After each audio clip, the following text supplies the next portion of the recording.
on va continuer. On est arrivé jusque-là. On va essayer de voir notre maquette encore une fois. La police qu'on utilise, c'est quelle police? Si on clique sur le lien qui est sur le texte, donc on va venir là. On voit que au niveau de typographie, la police c'est space, gros texte. Maintenant, par défaut, les polices, on ne l'a pas au niveau de notre ordinateur. Donc, on est obligé de venir ici au niveau de Google Font. Et on va télécharger la police, soit il y a différentes manières. On peut télécharger la police, on peut l'intégrer directement dans notre CSS. On va essayer de l'intégrer via le lien CDN. Donc, la police, c'est space gros texte. Donc, on va venir là et rechercher space gros texte. Il est là. Donc, pour l'intégrer dans notre projet, c'est simple. On va venir voir, ça c'est la 300 régulière, on va prendre le régulier. Donc, on fait un get font. Get font. On peut télécharger la police sur notre ordinateur, mais si on télécharge sur notre ordinateur, on peut ne pas le voir dans le serveur où nous déployons notre application. Dans ce cas, on va faire un get embed code, le code d'intégration. Il y a deux manières, soit on va ajouter ça au niveau de notre page HTML, le link rel, et après on va utiliser la police. Ou bien on fait l'import, on va l'importer au niveau de notre page CSS. On va choisir cette partie. On copie ça, on ignore les balises style parce que nous avons créé un fichier CSS qui est indépendant. Donc, on va venir là, on va le mettre en haut de en première ligne, en haut de notre fichier CSS en première ligne. Voilà, donc on va l'importer ici. Donc, on peut maintenant utiliser la police. Donc, on voulait utiliser les polices de nos balises A qui sont là. Donc, on va voir comment on va l'utiliser. On copie ça pour le moment. Donc, on n'aura pas besoin de tout. Mais on va le coller là pour voir. Ici, comment on l'utilise? On fait un font familier. Space gros texte, le nom, et c'est police 100 safe. Font opacity 0. Après, on va définir notre taille. Donc, on va l'ajouter dans notre balise attribut A. Dans notre balise A. Donc, si on revient, on voit que la police a changé.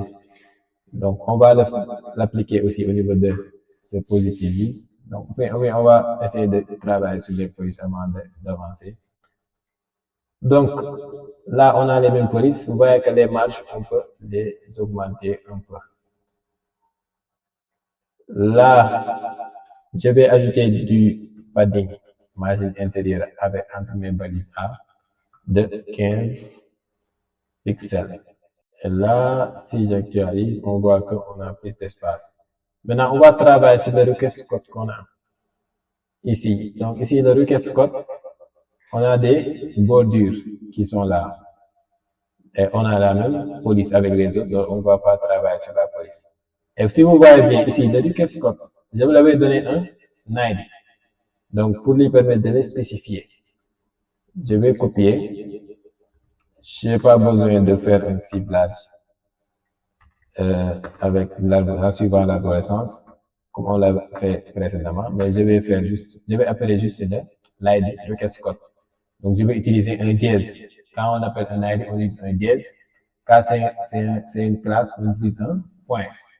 Et dans ce cas, je vais faire un border, 1 pixel, solid. Et c'est noir, dièse 000. On vient, on vérifie et on a ça. Mais vous voyez que ici, les bordures ne sont pas carrés comme on l'a ici. Tu vois ici c'est carré. Et là, ce n'est pas du tout carré. Il y a des rondeurs ici. Donc, ce qu'on va faire pour ajouter ces rondeurs-là, on va lui dire border radius de, par exemple, peut-être 12 pixels pour voir et on voit qu'on a nos rondeurs. Vous voyez qu'ici, la hauteur est un peu haute. On va le diminuer. On l'avait mis ici. Ici, on avait mis 60 pixels. Donc, je vais essayer de mettre 30.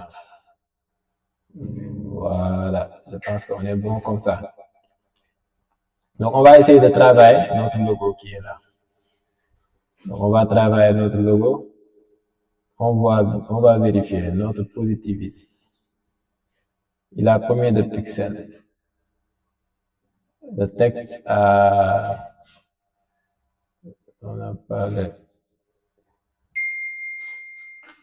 nombre de pixels. On va essayer de voir le positivus. Positivus. Il était où? C'était ce span-là. Donc, il est dans header nav. Donc, on va le placer ici. Dans header nav, nous avons notre div de classe logo. Donc, on va appeler le point logo. Et le point logo, il sera déjà un display flex et align item center et un align content center. Maintenant, nous avons dans le point logo l'image, la balise IMG et la balise span. Donc, on va en premier lieu travailler notre balise span. Et on va lui dire qu'il va prendre un font size, la taille, font size de 24 pixels pour augmenter la taille. Et comme font family, on va prendre quel font family? Le qu'on avait pris. Donc, il est là, Express. Donc, on va copier juste ça. Ces deux lignes. Et on va le mettre là.